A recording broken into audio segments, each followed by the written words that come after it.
So could you maybe just start off by telling us a little bit about your experience with brain injury? What was your life like before your injury as well? Yeah, well, good afternoon. So my name's Jerry. Basically, I mean, before my ABI, I was living a really, well, pretty normal life. Was working full time. I was doing a job I love. I was employed as a professional tour coach driver. Um, so with that, I was doing a lot of travelling. Um, Busy hours, busy schedule. Um, Basically managing myself, and quite a varied workload. Of course, everything changed for you after you sustained your brain injury. Can you tell us a little bit Yeah, about what happened there? I started getting really nasty headaches, um, whilst I was having my dinner over the course of maybe, I don't know, 10, 11 days. Um, it was getting progressively worse.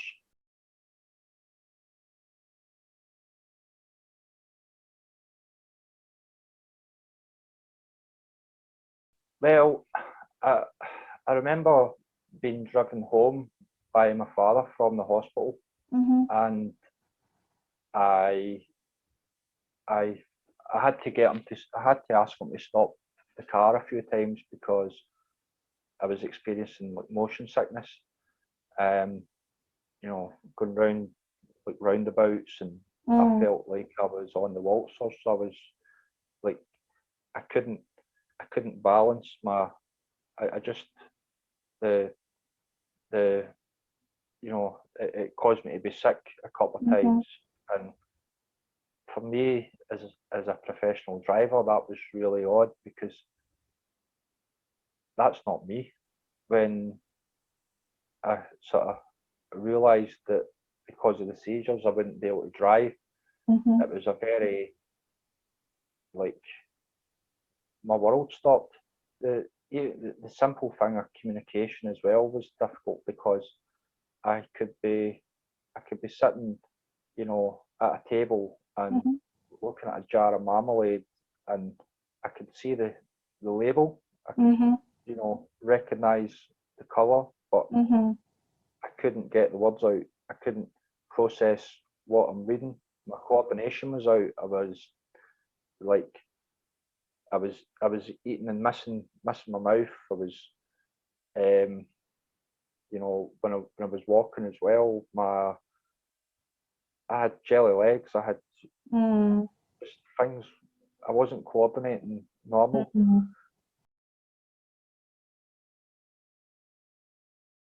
When I went to I was invited along to the job centre. Um, after putting my claim in online. Mm-hmm. Um, that was a challenge in itself. I mean, when I met the job coach, um, I I was being hurried along to his desk. It was quite a good bit along the corridor, and I, I'm I'm walking as fast as I could, but I was, having a lot of, I was having a bit of difficulty, Mm. and I explained, says, I'm just not long out of the hospital. Um, I've had, encephalitis. Um, can you help me with, processing my claim? Mm-hmm. Um, it didn't really. I mean, it heard of meningitis. He hadn't heard of viral encephalitis. Mm-hmm. Um, I found it a little patronising as well because I was explaining about memory issues, and Mm-hmm. oh yeah, I forget things. It's an age thing, you know. Mm. I know what you're going through. No, Mm. you don't, mate. You Mm. know, I called him out on it. I says, no, don't even go there. I don't think my job coach really knew. He Mm-hmm. he, he lacked he lacked he lacked some basic training in that.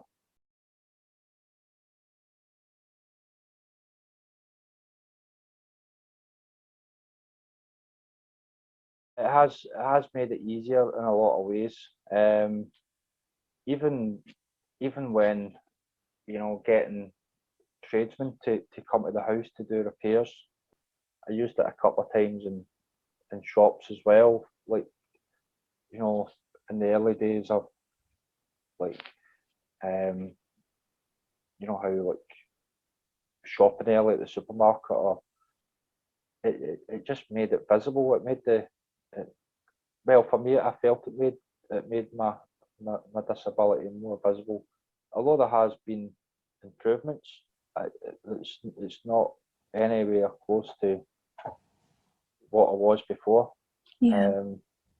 There's and that's sometimes, well, I just got to get used to it. I got to that.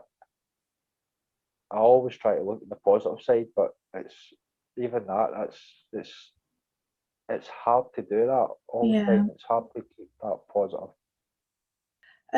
If you could share one piece of advice with people working with someone with a brain injury, whether it's an assessor or whether it's, just somebody out in the public, what would that advice be? Uh, to be patient, with the person. Try not to be patronising. Mm-hmm. Try not to gain false common ground with a person, just to, to try and build a rapport with a person. Mm-hmm. If anything, that I find that widens the gap. It doesn't bring people closer together. Mm. I mean, if the amount of times I've heard people saying, "Oh, my mate's auntie or uncle has said the same thing, and they now hold down a job and they do, rollerblading, and try and see the person, and Mm-hmm. and if you can help them, help them up. That person's in a bad place, physically, emotionally, mentally, and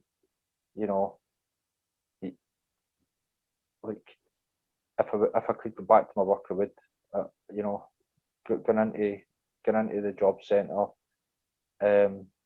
It's